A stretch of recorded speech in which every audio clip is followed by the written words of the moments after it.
Good morning, comrade. You're listening to WHIVLP New Orleans 102.3. This is your weekly Good Morning Comrade. Jeff here on the show with returning champion. We got Alex from Devil's Advocate Productions. Been a couple of months since you've been on. Welcome back, brother. How you been? I know. How's it going, man? I was actually talking to your co-host there, Lumen, over on this space on YouTube. Talking about we got into Disney World. We got a lot. Oh boy, he loves talking about Disney World. He was a Disney adult, or at least he proclaimed to be, until he checked himself and said, no.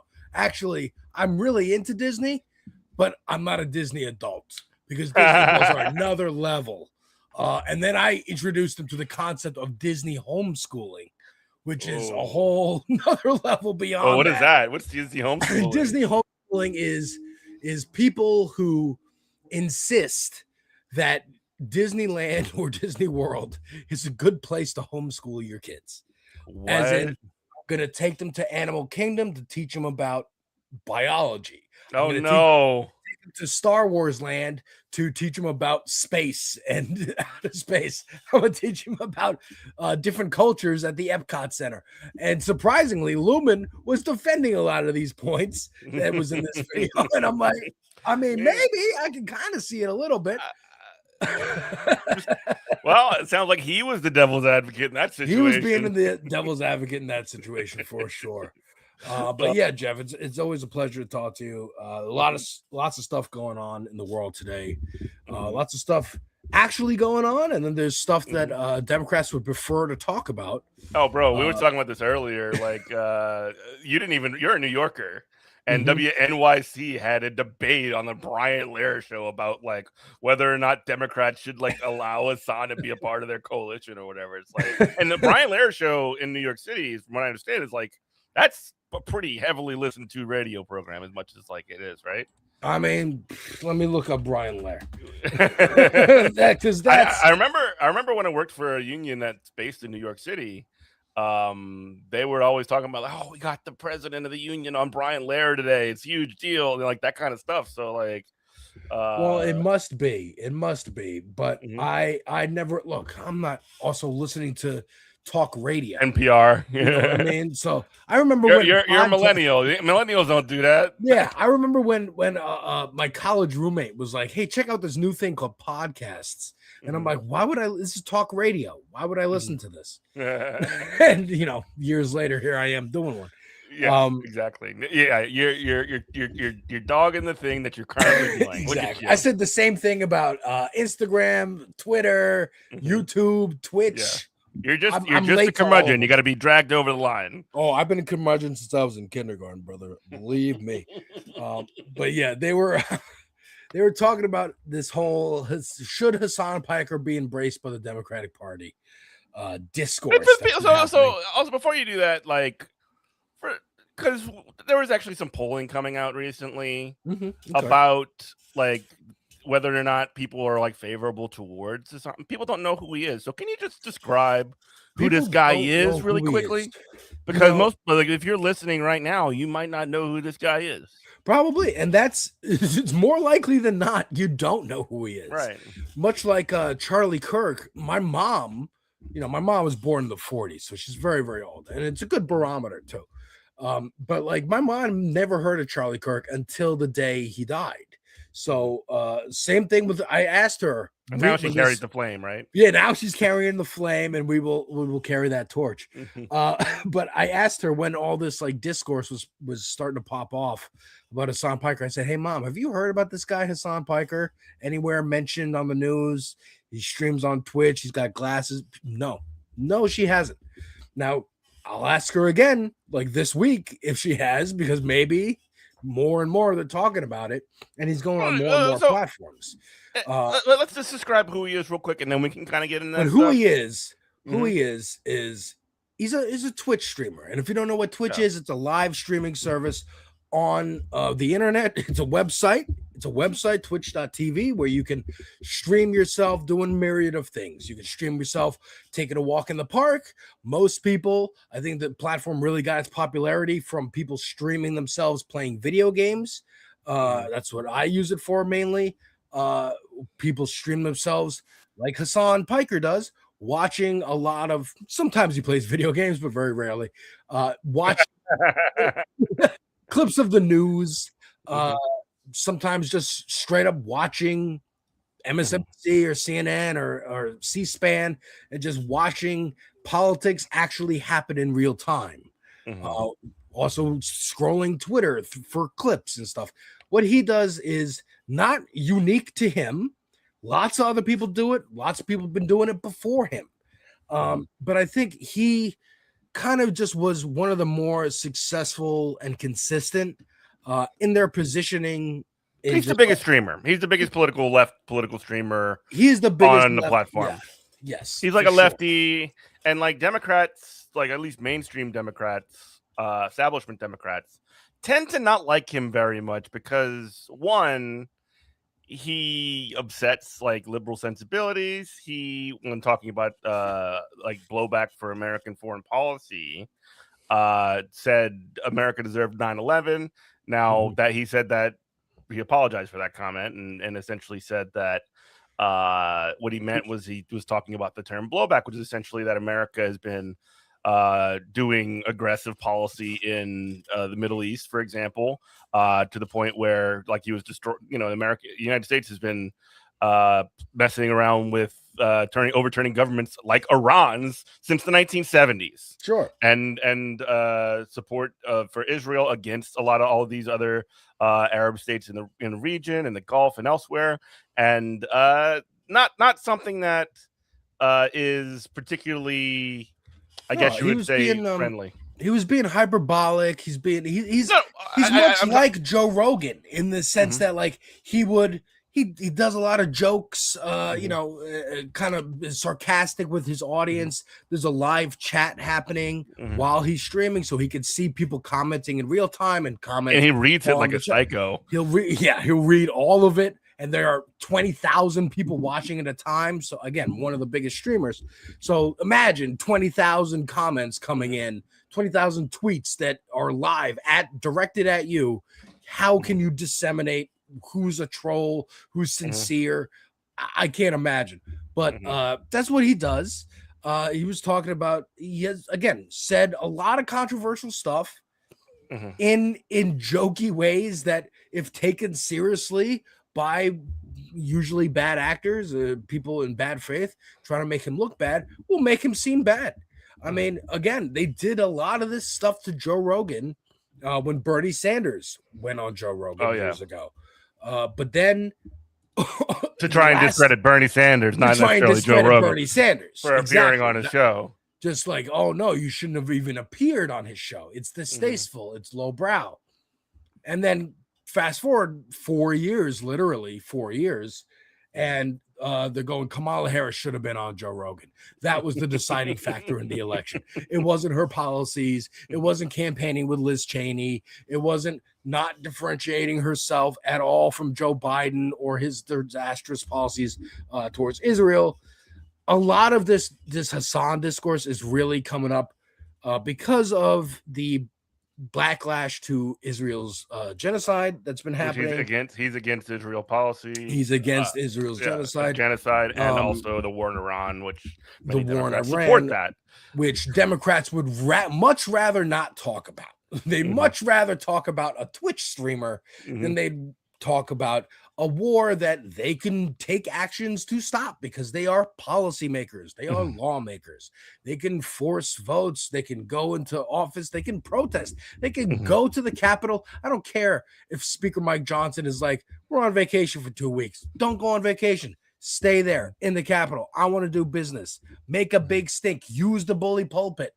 Talk to the media. Put pressure on a million things they could be talking about and doing, but they'd rather talk about this because one, it's going to get clicks, and two, it's going to avoid them actually having to reckon with the fact that people are disappointed. To put it mildly, Democrats are polling worse than Republicans right now. Democrats are polling worse than Republicans, and it's because they don't want to do anything and haven't. And I think also. I was watching the Jam podcast. I don't know if you've heard about this. some black youths in Philadelphia, I believe, and they were talking about Zoran Mamdani and how he's showing that the do nothing Democrats can do stuff. Chicago, my bad. Mm-hmm. Oh yeah, you're right. That the do nothing Democrats can actually do stuff, and that's really everyone's looking at New York, and thank God I'm here in the city, actively campaigning for and canvassing for a candidate for city council, Lindsey Borland, who came out against Andrew Cuomo, sexual harassment. This is not an endorsement from the show or the network itself. This is my personal Devil's Advocate Productions endorsement of Lindsey Borland for city council. It's also my district, so like I feel actively engaged in politics, and I thought you'd be proud of me, Jeff, for actively getting outside and touches grass and doing something. Yeah, no, that's the thing that's really important too, and maybe we can talk specifically about what was this your first time ever campaigning for yes it was my first time really standing on the street with a clipboard asking for signatures to get her onto the ballot, and I'm like, boy, I lived in New York my entire life. I've walked by so many people with clipboards. Now I'm on the other side of that, and you're one of them now. I understand the plight. You got to get people to care, and getting people to care is not always easy. No, not at all. But even just getting someone to stop and be like, sure, I hope you do it. I hope you win. I hope you get what you want.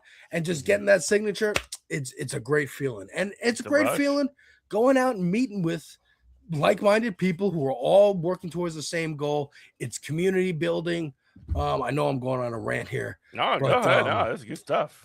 I make on my channel on YouTube, like I said, I have a Twitch and a YouTube, and Devil's Advocate Productions. I make album reactions is one of the things I do. And I made one to this artist I'd never heard of until I saw him on Twitter, Marlon Craft. He's a rapper from Hell's Kitchen and also the same district. And he came out with an album called The Internet Killed the Neighborhood. And what that phrase means, and the theme of the album, is the atomization, right? Instead of going out to the rec center or like the park or to meet with friends and meet with community, you're going online. You're going on Twitter or Instagram, whatever it is. Even if you go out to a bar, a lot of times all the people are on their phones. Like there's nobody just chit-chatting with each other. There's no neighborhood anymore. And getting out there and canvassing and petitioning for Lindsey Borland has given me this sense of like, oh no, there is. You just have to find it. It's a little harder to find now. It's not just in your face as it was before we had smartphones, and there's no option to just like sit on your phone all day and communicate with people. Like you have to go outside. And this, again, like bringing back to the Jam podcast and whatnot, they were talking about how Zoran Mamdani is showing no, a mayor can fill 100,000 potholes in 100 days. He can create universal childcare in 100 days. All the things that Zoran has done, sewer socialism, I believe, is the term for it. But I heard Zoran refer to it as a pothole politics. And I think that's a cleaner version that maybe liberals would like because it doesn't have the word socialism in it. Yeah. But getting material. Zoran Mamdani is the best hole filler there is. Right? Yeah. This 100,000 holes filled in 100 days. I think just showing people that things can be done, that the stalling, the excuses, that everything we've heard for so long under Obama, under Clinton, under Bush, under Trump 1 and 2, under Biden, all of that was bull. And you could have done so much more. You just chose not to. It's choice. And we're hearing a lot of this phrasing kind of being repeated by people like Zoran Mamdani. Graham Plattner, I've heard say it. Kat Abou-Ghazala in Chicago and Illinois. She lost a race. She came very close. Got a Hassan Piker bump and got very close. But she also is like, it is a choice for campaigns to take in fundraising and not use it for mutual aid. She chose to use the funds that she got to turn her campaign office into a mutual aid hub where people can bring clothes, donate food, canned food, or essential office supplies, school supplies. And if people needed that and couldn't afford it, they can come to that campaign office and get handed those things for free because it's community. Again, it's the neighborhood. It's helping each other out. And just choosing to do that versus choosing not to. Choosing to prioritize. Well, I will say this. profits I'm over sorry, people. really quickly.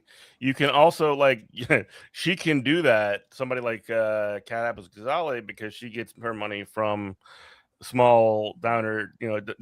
Yeah. But if you're doing that with corporate donations or APAC money or whatever from any of these special interests, they're not going to give you any money if you do that. But if that's essentially a part of the sort of front end proposition of what somebody like that is doing. We got to pause real quick for station IDs. WHIVLP New Orleans 102.3.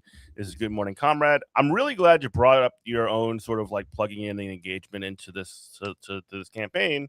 Because I mean, you've been somebody that's been a content creator on the internet for a long time. You talk about politics, and like I can say this as somebody who I've done a little bit of both as well. I've been on the radio for a lot of years, but I've also been on campaigns. I've volunteered for campaigns. I've done door knocking with my when I was with the members of the teachers union. I would go talk to people, try and get people to sign up for a union membership at their door.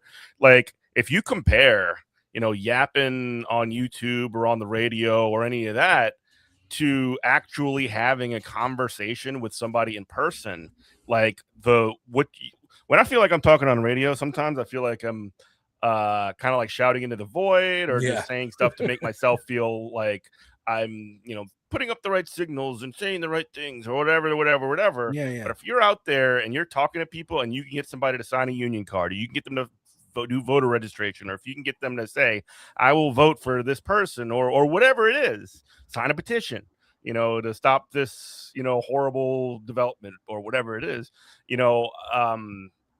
it's that does not feel like you're shouting into the void. That feels like you are making a difference, that you're talking to people, that you're engaging with the world and fighting for something in a very concrete way. And I do say that, and I don't want to like say what we do here is like completely and utterly meaningless, because that's not true, I don't think. But like even somebody like Mr. Piker, who we just discussed a moment ago, like he will go and travel. He was in New York City. The same exact thing was happening to him when he was campaigning for Zoran Mamdani, and the Cuomo campaign just decided like, oh, this is like an absolute like reset of that. What happened in New York City? Cuomo was the one who opened the box. Yeah. Cuomo opened the Hassan box by saying his name out loud. Scooby-Doo are out now. Yeah, dude, it's Candyman. He said the name in the mirror, and now it's spreading, and you can't. And then what happened? What happened to Cuomo? He didn't win. No, Cuomo did not win. But I think it's notable that you bring that up because one, that's Zoran Mamdani is and Hassan Piker is Muslim, right? Like, I don't know if he practices, how much he practices, but like he's Turkish. He's of what do you call it? Arab descent, Turkish descent? Turkish. He's Turkish, right? But I mean, but like he was campaigning. He's a brown. Name's Hassan. His name's Hassan, and he was campaigning with someone whose name was Zoran. And now he was campaigning with someone who's named Abdul in Michigan. Mm-hmm. And I think those two moments being the moments where the establishment felt the need to like talk about him is very telling. There's Islamophobia and just a phobia. It's the one kind of racism that liberals can get away with doing. So. Very much so. And like we'll talk about it in a minute. Hassan's talking into the void and feeling like that. Like I have not been doing content creation. I even hate that term, dude. I know. I make videos on the internet. I stream video games. Like I've been doing that for a couple years, but really only a year and a half I've been consistently posting on my YouTube, and that's been kind of the most fruitful thing. Mhm. My first video was about Joker 2, Folie à Deux, the Joaquin Phoenix movie, because Mhm. I came home, I had a lot of thoughts about it. My wife said, you should really make a video about this. I said, I don't know. I'm not going to be as good as the other movie reviewers I watch and this and this. She said, just make it. I said, okay, I'll make one. I made one. I didn't expect it to get any views or anything like that, but it got a couple views. And I'm like, oh, man, this is pretty good. I feel good about doing this. I'm going to make one about the Penguin show that I'm watching. The Penguin show is on HBO Max, so I made one about that, and then I just kept going. And I'm like, honey, I feel really good about this. I feel good about making stuff again and being creative again, because that's what I am. I'm a filmmaker. Like, I want to be George Lucas. I want to make movies. I want to make video games, comic books, all the stuff I talk about on my channel. And doing this, just I got to be part of this space and be part of all these great creators, meet you and talk to you. That's the best part, really. I mean, it really is, and just really, because this is the community on the internet. The internet may have killed the neighborhood, but it didn't completely. It created a new digital neighborhood, and that can be used for good. It can be used for organizing. I mean, some of the big protests that we've seen, Black Lives Matter, the anti-genocide protests, like a lot of those are organized in Discord groups and on Twitter and Blue Sky and whatnot. And so it can just help show visibility, like even the No Kings protests, which a lot of people would say are like parades and kind of just like controlled opposition, but it gets normies out the door. It gets them feeling like it's safe for me to go to this protest because I know that it's not going to devolve into looting and rioting and whatever. And that might be fake news and whatever, but at least they come out and then you see this big show of force internationally to show, hey, we're not all crazy Trump people. Well, And let me jump in really quickly. I'm sorry. But like when you do something like that for the first time, you go to your first protest or your campaign for your first ever, person or whatever it is, like that makes doing that thing no longer unknown, no longer scary, and it sort of unlocks the achievement in your brain and almost like the path forward to continue to do more of that stuff. To get involved. Like a lot of times the reasons that people will not get involved unless you're like an old sword, who's been around the block a million times, and they won't get involved because they've done their part, which is totally legit as well. But like when you kind of break the seal, I guess, on doing something like getting out, putting yourself out there, talking to people, going to a protest or whatever the hell, your thing is, pick your poison. You're making it so that those kind of like those roads have already been sort of paved to doing it again. Yeah, exactly. Like I didn't vote for most of my life. The first election I ever voted in was 2021. Not even 2020. 2021, because in my head there's millions of people in the country. My one vote is not going to matter. So really a lot of it was laziness. I don't want to go out there and stand in lines that I'm seeing on TV that are long and around the block, and oh no. But in 2021, that was the election for mayor, and I thought, well, there's still a million people in New York, but at least that's less than how many people are in the country. And I want my vote to be one more notch in the numbers for a Democratic Socialist candidate. And that's why I did it. It was literally a protest vote, if you will, to just get my name, not even just one more point for that group of people, because they need it. I know they need it. And so going out there now and getting the petition, the signatures, like you said, it is unlocking an achievement. It does feel more tangible. I think my first day that I did petitioning to just get her name on the ballot, I got like 5 signatures. It was for freezing outside. It was very cold, but I got more than the other 2 people I was with. And it felt like, hey, these are 5 people, 5 signatures that wouldn't be here if I wasn't out here. Yeah. So I feel like I really did do something. And then every time I go out and canvas, it makes a difference. It really does. And it's local politics. You know, you can really see that change fast. Well, I'm trying to lose weight. I've been trying to lose weight for years. When you run really hard and you do that for a week straight and you don't see the fat melt off, you go, well, what am I doing? Why don't I just get at McDonald's and I'll sit on the couch? And why am I going back out there? But it's a marathon, right? It takes a long time to lose that weight. When you do local politics, it's more like Ozempic or getting his stomach stapled. Like you see it pretty quick results. Weird metaphor, I know. Beautiful turns of phrase by you. I do appreciate it. But like, even I understand exactly what you're saying. And it does make a difference. So in Louisiana, one of our multiple time guests, actually, friend of mine, who I've known for years, Lauren Jewett, she's running for Congress in the 1st district in Louisiana, which is Steve Scalise's district. She's a pretty long shot to win. It's a very conservative district. It's the district I grew up in. And, you know, one of the requirements to even get on the ballot in the state of Louisiana is you either have to get a certain number of signatures. I'm not going to, I can't tell you what that number is off the top of my head. It's like in the thousands. Or you pay a fee for a small campaign like hers. In order to, like, essentially paying this fee of, thousands of dollars is potentially ruinous for a campaign.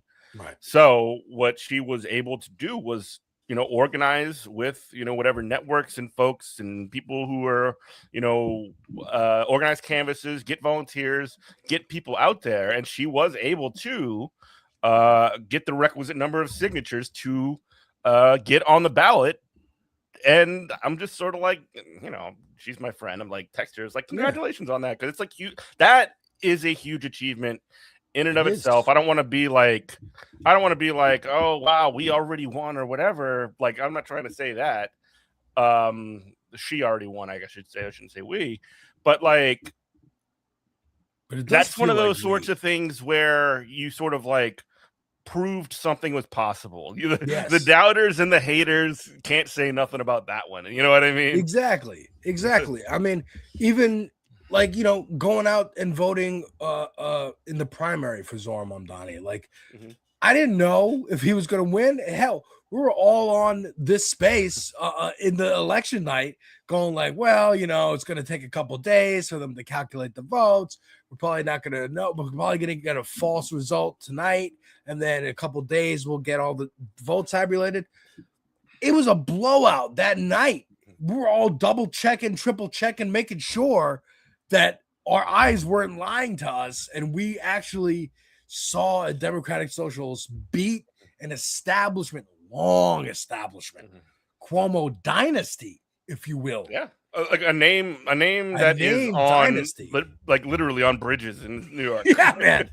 He may have been the person who put the name on the bridge because it's the Tappan Zee and not the Mario Cuomo bridge. We still call it the Tappan Zee. Real New Yorkers call it the Tappan Zee. But like seeing that change, like, I mean, man, it was huge. And then going to the rally before the election when AOC and Bernie Sanders were there. It was in Queens. I said, hey, honey, I really want to go to this rally. Let's go. It's our first political rally. It's safe. It's in it's in like a big amphitheater place. We're chilling. And Governor Hochul comes on the stage and chants begin of tax the rich. And our voices are part of that chant. We were part, like, now if we're not there, that chant still happens. And that's still a viral moment of people chanting tax the rich at Kathy Hochul. But I get to say I was there and I was part of that. And that feels good. And it feels good to be part, to have that momentum. Right? Like, and also you're not alone.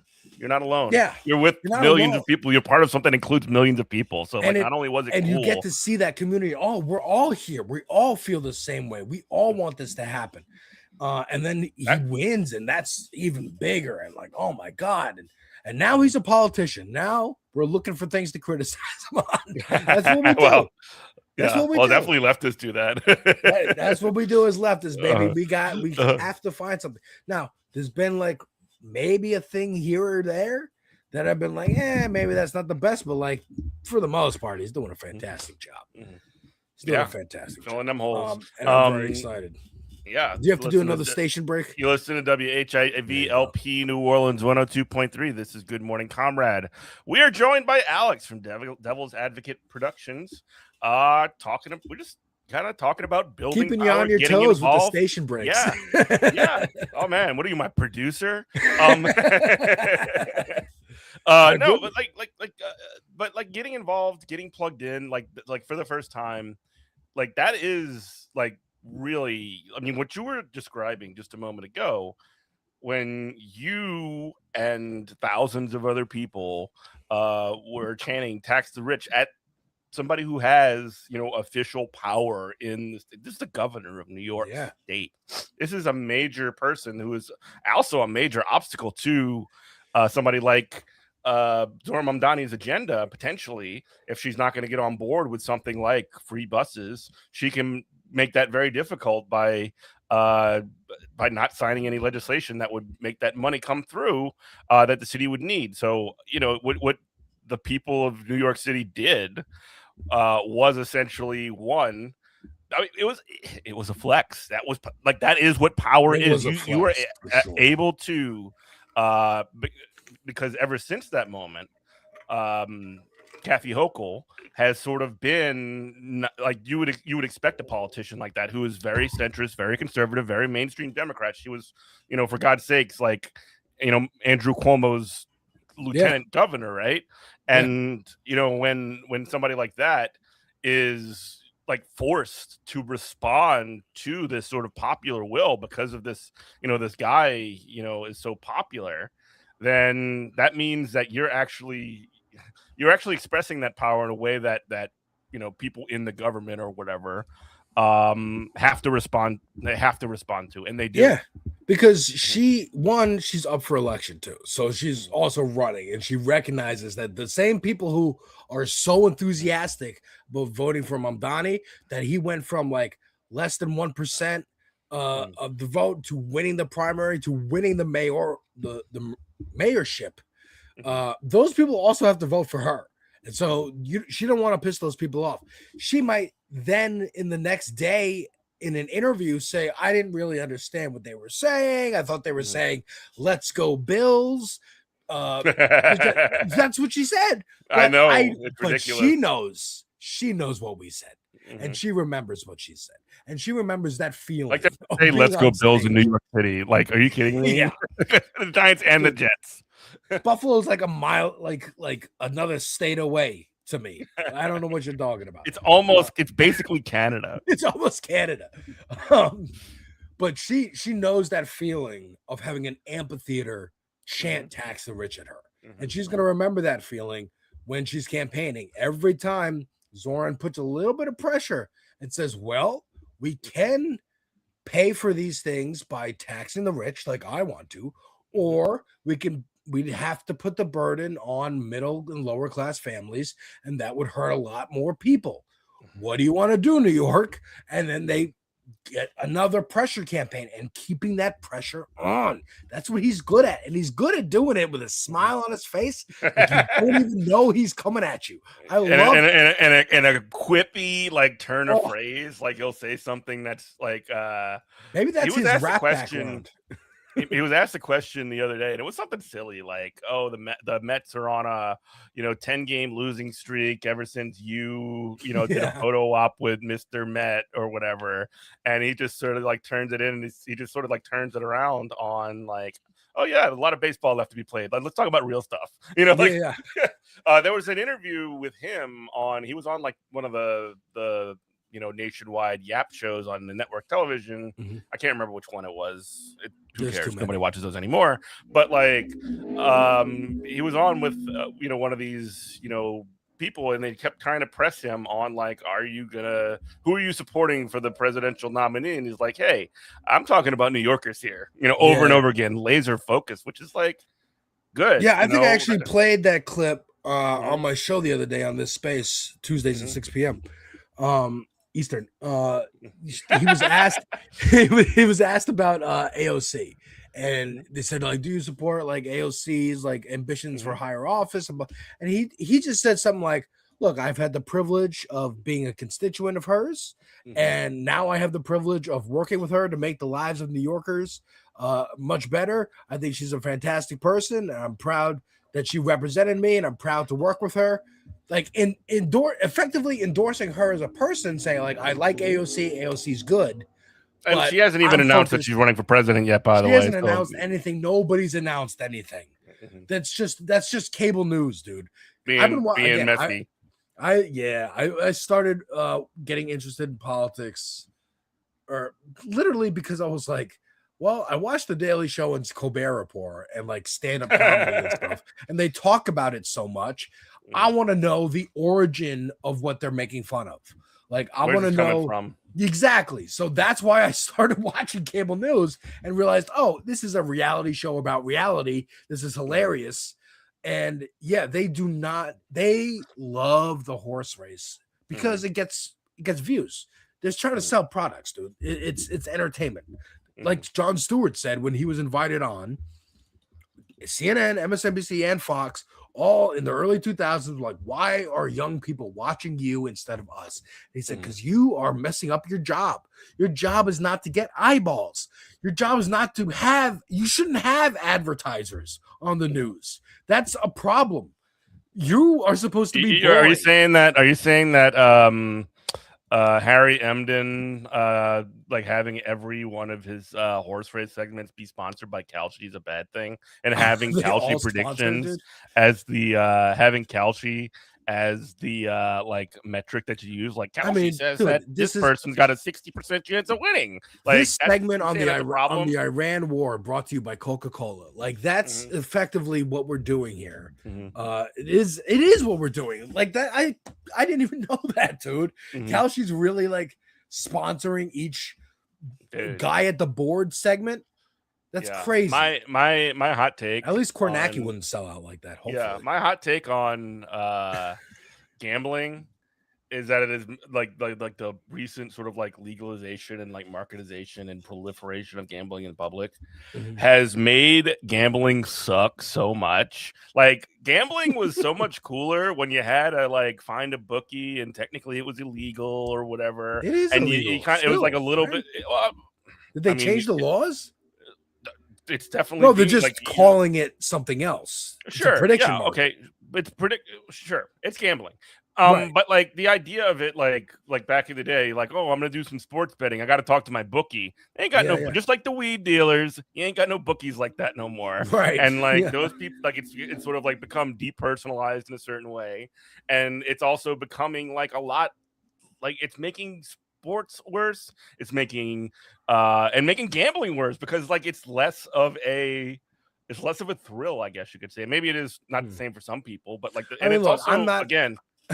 I'm sorry, go ahead. I was just gonna say it's like also there are problems and it's extremely addictive. So like it's bad also in the sense that people are going to have these addiction problems because it's now much more available. The vice is much more available.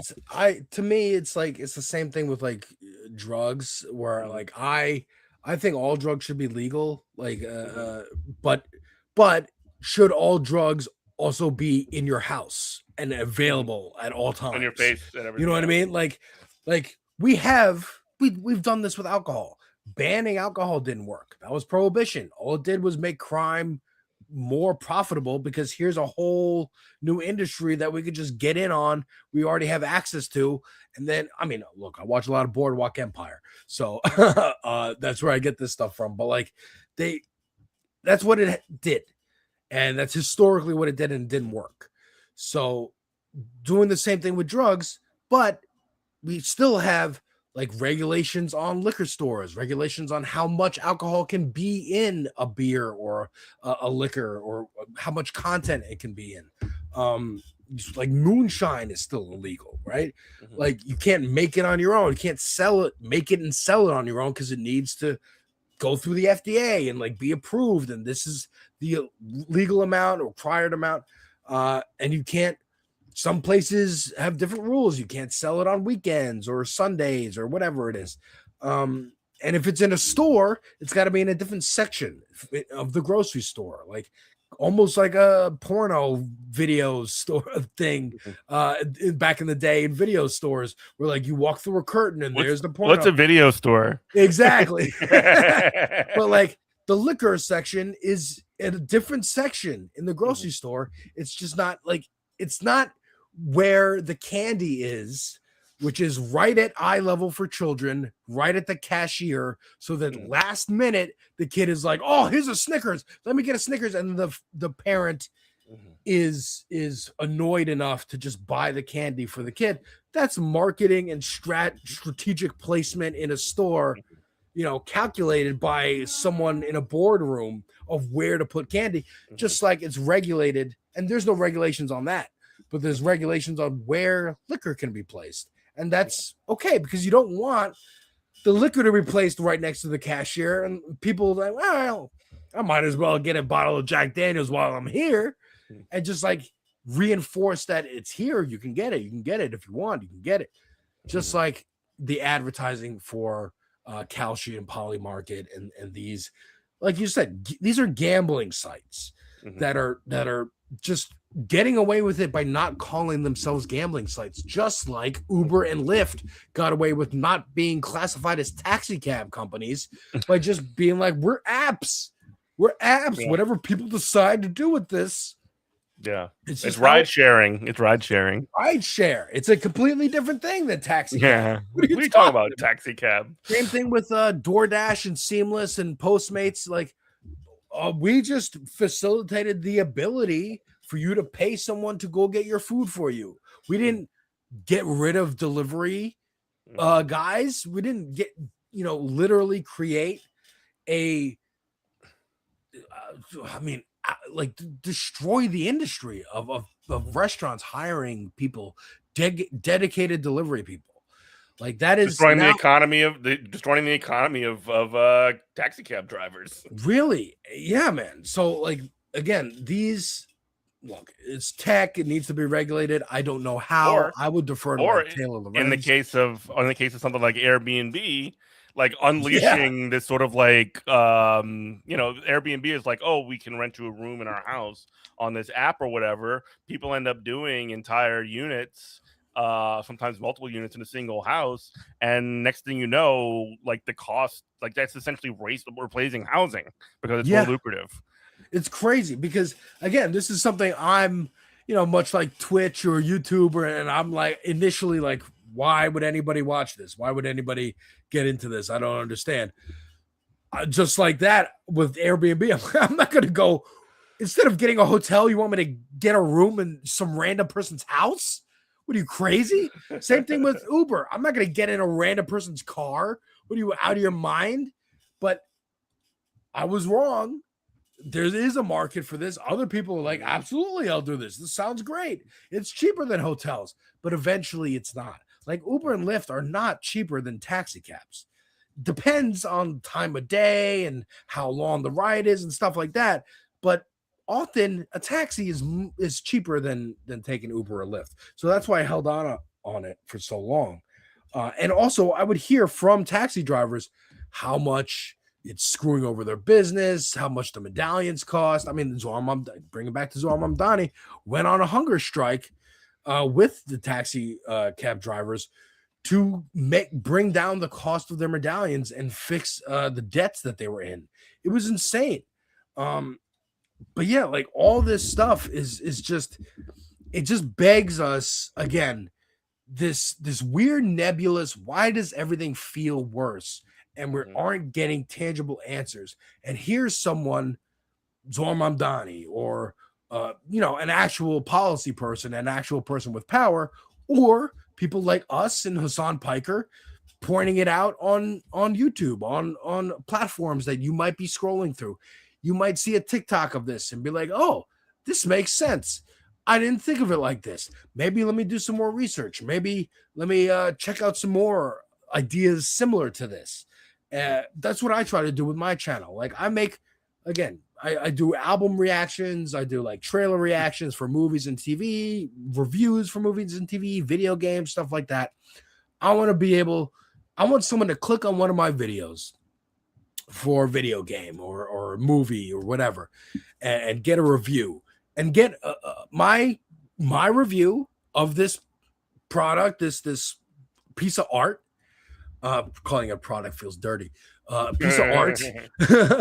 Getting my review, but also I'm not going to shy away, which a lot of other people do, and I understand why they shy away from going in depth about the politics behind something, because they don't want to turn off viewers, and you don't want to actively cleave off people who might be interested in you by saying, "Hey, by the way, I believe in these things. If you don't, get out." I get it. Like that is one of the tenets of celebrity. Don't cut off a potential piece of your audience base. But I think laying out where you stand makes the audience that you do cultivate more loyal, more an audience that you'll be proud to have.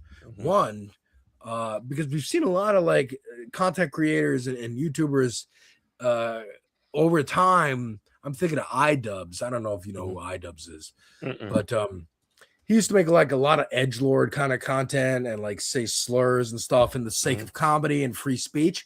But then when he would go to conventions and meet his fans in person, he was disgusted. And so he changed over time and went on like multiple he put together the like creator clash like boxing matches thing. And he over time he's like, I am stating my political beliefs. I am apologizing for videos I made in the past. I am doing recompense for even accidentally contributing to this miasma of it's okay to say the R slur or the F slur on Twitter now, because it should always be okay, because those people are weird and we actually hate them. Like people, like I want to make sure my audience is not that, and I want to combat people on YouTube who are making videos like that, who are making videos where they're like, "Hey, you know why this movie sucks? It's because there's a black person as the main character, or there's a woman as the main character, or they changed this character from the comic books to be like this, and so this movie's gonna bomb." And when it doesn't bomb, and they go, "Well, that was an outlier. If you go woke, you go broke." Blah blah blah. Like I hate that, and I hate it so much, dude. I hate it so much. That's part of the reasons why I agreed when my wife said, "Hey, make that video about the Joker," because I was like, I gotta talk about how people idolized the first movie. This movie is a direct response to those fans, and while that's like neat that you did that in a movie, it still didn't make for a good movie. It's not like he went woke, so this movie bombed. It's no. This movie bombed because it was a difficult task to comment on the fandom reaction to the first movie within the narrative framework of the sequel to this movie. Yeah. That's why. You know who does that also a little bit is Anthony Fantano with his art. And he's, I mean, I know that he's not like guy that talks about politics all the time, but I mean, I recall that he was, even back when Michael Brooks was alive, he would appear on his show and talk about some of these things, and sort of how a lot of the music that he would listen to and the reviewing that he does is informed by the way he sees the world. He's done similar things with Candyman Hassan Piker as well, and just sort of like which is kind of a really interesting thing, because you know, when you do have people who are these sort of like mainstream, I guess you would say. Fantano's fairly mainstream in terms of like what he does. But you know, he's not afraid to share this perspective of who he is, because everybody's got one. Yeah. Everybody's got a perspective, like, you know, And that's the thing that Taylor frustrates Swift, me who too. tries to be everything to everybody and Yeah. only play victim and just like have a cult of Swifties just like having her back and, you know, And I think that's at every falling single apart turn. now. I think Mhm, that's really falling apart now. I think that's why more and more people are kind of talking about where mhm, they align one mhm, way or another. Yeah, Fantano's great. mhm, I know he's been doing it a lot longer mhm, than either of us. Like I just came across, started watching him the last like year and a half that I've been making stuff on mhm, my own because I got into music again because of the Drake Kendrick battle and the fact that mhm, Eminem came out with a new album that year. That's really what brought me back in. Was like, oh, mhm. Eminem's back. I gotta listen to this. And then I'm like, oh, maybe I should check out that battle that happened earlier this year. I heard that was a big thing. And then, oh yes, it was. And let me get into Kendrick Lamar. And then a couple months later, I'm going to see him live in concert. Like, and I'm making album reactions myself on my channel. So, like, Anthony Fantano's a big one. Screwface Jean is another great one. The Mhm. Company Man. He does a roundtable every Wednesdays where they talk about hip hop and the culture and different aspects of it. Like, you know, Jay-Z coming out and being like, hey, capitalism's like not too bad. Like, I'm not a bad guy. Like, I didn't exploit anybody. Don't there's a tour coming out, boy. Mhm, I'm telling you, like him, Chappelle, even Kanye are kind of like, please don't come for our heads mhm, because we can feel that the guillotines are getting built right now. mhm. They're Like sharpening we them up. feel, They're sharpening the blades. yeah, like they feel. I don't know. Maybe it's the midterms. Maybe it's just like the mood of the country Mhm. that, you know, Or Chappelle's maybe. the one who brought Elon Musk out on stage and they Mhm, got booed. That was years ago. And mhm, then Elon Musk does the Heil Hitler at the like, dude, you were with that guy. mhm, He's trying to like really like, hey, I didn't know right wing was gonna take my trans jokes and mhm. weaponize them. It's like, dude, that's what we told you. Which That's why people when were by the mad way, at you in the first place. he doubled, tripled, quadrupled down on that stuff over and over again too in his Yes, comedy he shows. did. You're even seeing like not in the same way, but like there is something going on the sort of political right. Because like you see even like I think there's a sense by some of these sort of like, you know, culture figures like some of the guys you just Mhm. mentioned, that, you know, the whatever the status quo is currently is going to change. There's going to be some kind of shift of power, and it's not necessarily going to be to like a leftward side thing, because you're also seeing on the political right, like guys like Tucker Carlson distance himself from Donald Trump and sort of like apologize for, you Yeah. know, completely disingenuous. Oh Like I yeah. cannot believe that Donald Trump was going to be, you know, what he was, you know, and you know he's been pushing for that for years and years and years. Yeah. He endorsed his campaign and pushed that, you know, back the second time. Like it's completely disingenuous. However, like even in his situation, he knows that there like Trump is not going to be around forever. There's going to be some kind of like political constellation that takes Trump down or just replaces him when he's gone or dies or whatever it is. Yeah. And he wants to be out in front of that. So he'll Right. take some L's now if he has to, you know, by just sort of like saying, Exactly. "Hey, you know, this a war in Iran. I don't want a war in Iran. You know, what's going on?"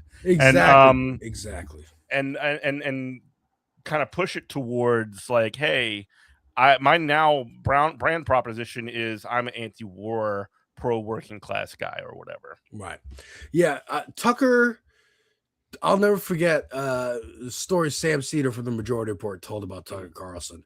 Old clip of him on C-SPAN. He had just started like a blog or something, or was like about to get on MSNBC, and he was talking about Bill O'Reilly. And he was like, Bill O'Reilly puts on this everyman kind of veneer, but the moment there's a clip of him like yelling at a waitress on first class on an airplane, the whole veneer is going to explode and he's going to fail and it's not going to. And then he realized, oh, actually, people don't care.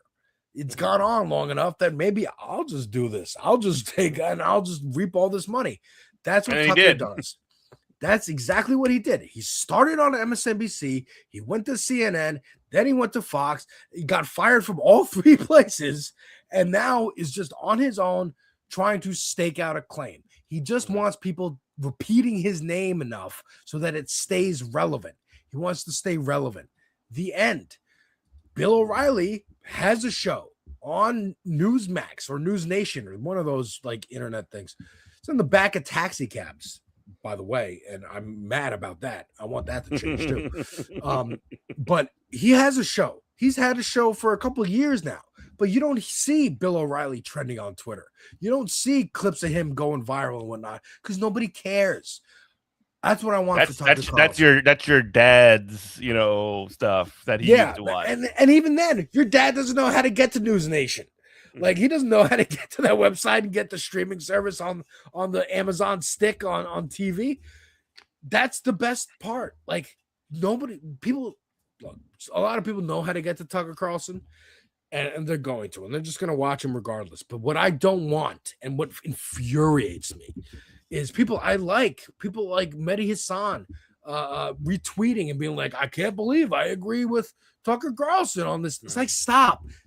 You know he's disingenuous. You know he's just doing it like the Never Trumpers did in the first Trump administration. I'm getting off this ship before it sinks. I'm getting somewhere else. Either I'm going to start the Lincoln Project and try to do my own thing, like stay a Republican, but I'm not Trump. I'm trying to do my own third way kind of thing. Or I'm just going to join the Democrats like Sarah Longwell, who started this whole Hassan kerfuffle. Or I remember Nicole Wallace, who has a show on MSNBC, who wrote speeches for Bush. Bill Kristol, who wrote at the New Republic, New Atlantic, whatever the hell. It has been, again, Weekly Standard. In Weekly Standard, that's the one, right? Trying to move the Democratic Party. I can't believe I knew that. And turn it into, I can't believe I forgot. Because I used to read that. I used to read like Breitbart and Huffington Post back to back. Like, I would look at all these things because I wanted to see what everyone was, how different sides were spinning things and different factions and whatnot. And they're trying to turn the Democratic Party into the Reagan Republican Party that they always wanted. That they still have nostalgia for and they still think will work. But as like I brought up the Jam podcast, as they said, it ain't the 90s anymore. The Clinton stuff's not going to work. The Bush 1 stuff's not going to work. You can't keep lying to us that the parliamentarians said we can't raise the minimum wage. And there's nothing that can be done. There's no protest. There's no it's impossible maneuvers. It's impossible because the parliamentarian is too powerful. The parliamentarian is too powerful, but Trump can get in and start a war with Iran unilaterally. He can kidnap the president of another country, Venezuela, on day 2 of the year, dude. Like day 1, I will never forget this as long as I live. January 1st, Zohran Mamdani, brand new mayor, inaugurated, gives a rousing, inspiring speech, the warmth of collectivism versus the rugged individualism. Love it. 2 days later, Trump kidnaps Nicolas Maduro and brings him to New York and puts him in jail in Brooklyn. I'm like, oh my God, what whiplash of like this hopeful moment in my city to, oh, we might like have Venezuelan terrorists show up and try to break him out of jail because who the hell knows? Because this is unprecedented territory. At this point, Trump's 80. He's clearly like demented. Now I'm seeing more and more articles come out talking about, even from like right wingers who are like, I don't know, man, like he is losing it. It's like Biden again. And yes, people like Tucker Carlson who knew that he was losing it and he's old and he's going to go soon, like are positioning themselves for after. They're trying to catch the fan base and be like, okay, we don't like Trump anymore, but we like me. And I can point you towards J.D. Vance or Erica Kirk or whoever else is going to run for president in 2028 after Trump kicks it. Like, I don't know what this look like. Hopefully it fractures. Hopefully it's just them fighting constantly and they don't win elections. and you just get different flavors of Republicans all over the country. Maybe this one is a MAGA guy. Maybe this one's a never Trumper. Maybe this one's a Reaganite. But there's no coalition. There's no structure because they run in a hierarchy. If there's no leader, then they flail around looking for one. But if there's no clear one, they're going to flail for a while. Democrats, thankfully, the warmth of collectivism, it can be different flavors all over the place, so long as we have the same common goal. Well, there has to be. Well, there has to be a, as far as Democrats, there needs to be some kind of a breakthrough for them, because like there is this sort of like never-ending, seemingly, nostalgia for like some of the worst periods in history. Like you'll see the Democrats, even like Obama, get like nostalgic for like Ronald Reagan. It's like, no, Ronald Reagan's one of the most malicious motherfuckers. Sorry, but like in the history of this country. And like you got, you know, Barack Obama like singing his praises and talk about how a great president he was. Like there's definitely a strain inside the Democrat that needs to be completely and utterly broken off from. Or either that or the Democrats just need to be put down and be replaced. I don't really feel one way or another. I feel like it's got to be a little bit of like, you got to steer the ship now the way that the ship that you have, and if you're going to build a bigger, better ship, you can't just let the one that's currently going just crash into the iceberg without having a backup plan. Yeah, I think the strategy now, this is my strategy, is, and I think it's shared by a lot of people like Hassan, even ContraPoints. Like we were talking about ContraPoints. She's another creator on YouTube. She does long form video essays, and she has this little and a lot of tweeting, and you know, again, a lot of people are like mad at her, being like, "Why are you rocking the boat?" and criticizing his son. And you're on your Ethan Klein arc, another person who has like a problem with Hassan and whatnot. But like, I think she's just kind of been on the internet for a long time and is sick and tired of getting criticized by people she's advocating for. And she's like, you know what? I'm not going to do this anymore. Then her last video that she put out, I watched it. I didn't get all the way through it, but it was about Saw, the Saw franchise, the movie franchise. And I think she just wanted to talk about Saw. Like, I don't think there's like any like tie in to the political moment or like anything. Like there's analysis of the movies and how like the politics of the art itself, but it's not like, oh, this is actually a video about like Gaza or actually a video about the Republicans right now or whatever. It's about Saw. And I think that's really what she wants to do. And I think people getting mad at her are expecting more from someone who just like wanted to make videos on YouTube, had an agenda, had like, hey, I want to combat the right wing for sure. And I want to talk about art and philosophy. But that's all I want to do. Just like Jon Stewart, all he wants to do is be a comedian. He found himself in the middle of like, oh, I guess I'm like more popular than the news and people are coming to me. And now I'm going on the real news and being asked questions. And it's like, well, dude, that's because you're failing. I'm a comedian. Stop looking to me. I watch South Park all the time. South Park's like one of my guiding lights. They tell me explicitly in interviews, in the show itself, do not look to us as a guiding light. We are trying to make you laugh. We are entertainment. They're entertainment. If you get any messages, any kind of like lessons from South Park, it's incidental. It's maybe something that we wanted to put out there. Fine. But like, don't look at us as like the biggest arbiter of what should or shouldn't be done, because we don't know. We didn't study this. We studied animation and filmmaking. So I think that's, and again, even Hassan's like a politics guy first and foremost. He is focused on that. That is what he does. That is the kind of videos he makes and what he talks about. But even he would tell you, do not come to me for all your politics. Look elsewhere. Read books. Read a multitude of different books. Sam Seymour, Majority Report, who's arguably more educated than Hassan Piker. I would argue he's more educated than Hassan Piker. Also, constantly for 20 years now on Majority Report, always has an expert guest who knows more about whatever topic they're talking about than he does. He's learning.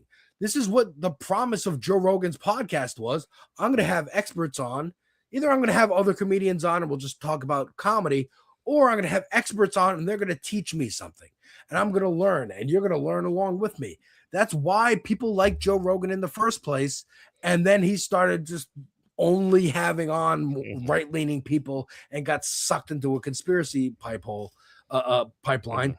And again, just I think this whole Hassan thing is overblown and ridiculous. Again, it's what the Democrats would rather talk about than talking about policy that they could change because they have power and could use it to actually stop weapons going to Israel or soldiers being deployed to Iran or whatever the hell is going on, because it's so crazy I can't follow it day to day.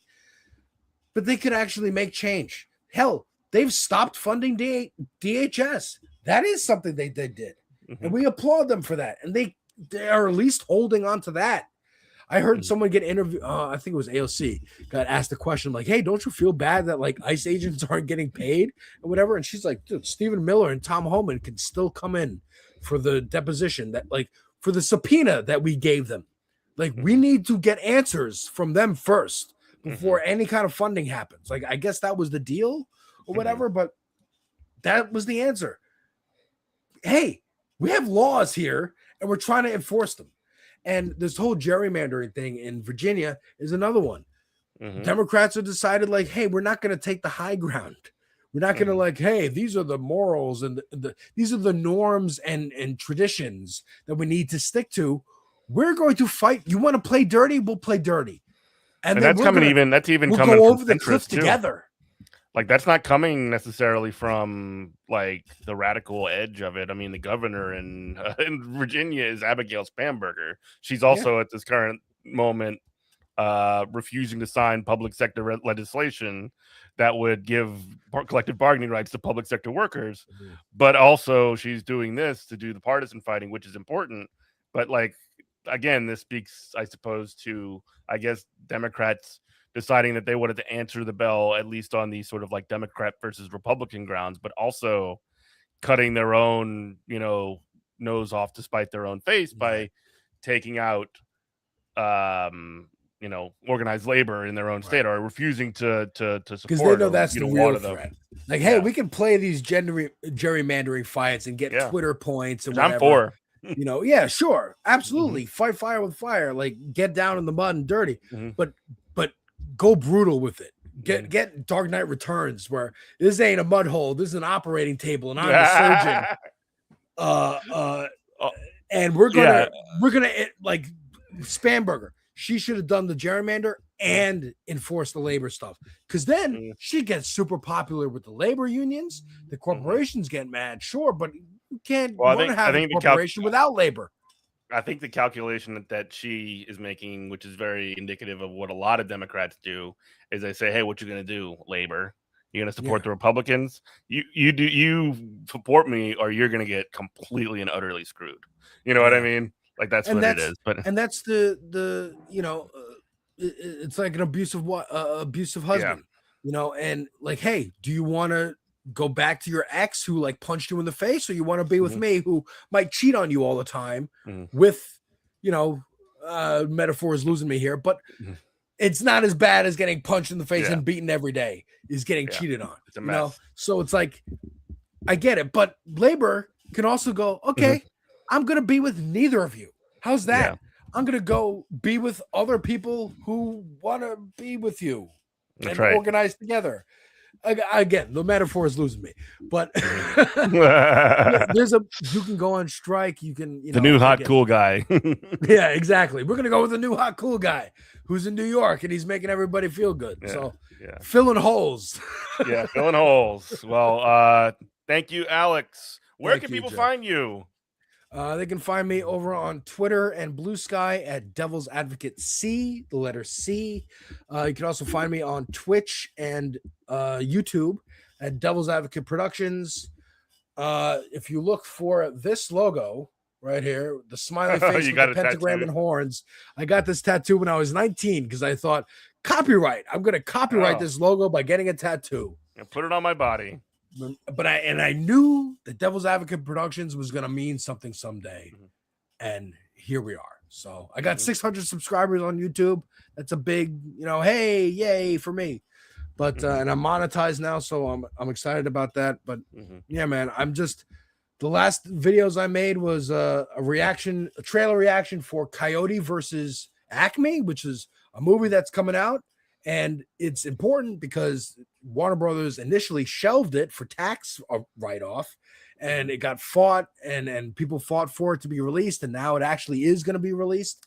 So that's pretty cool. And Clayface, which I'm very excited for because it's a Batman villain, and it's going to be like a horror movie. And this character lends itself to horror, and the trailer looks very spooky. I remember him from the comics, but also the first time I ever saw him was in the old Bruce Timm animated series, baby. Oh yeah, was all time great. Yeah. Well, anyway, thanks so much, brother.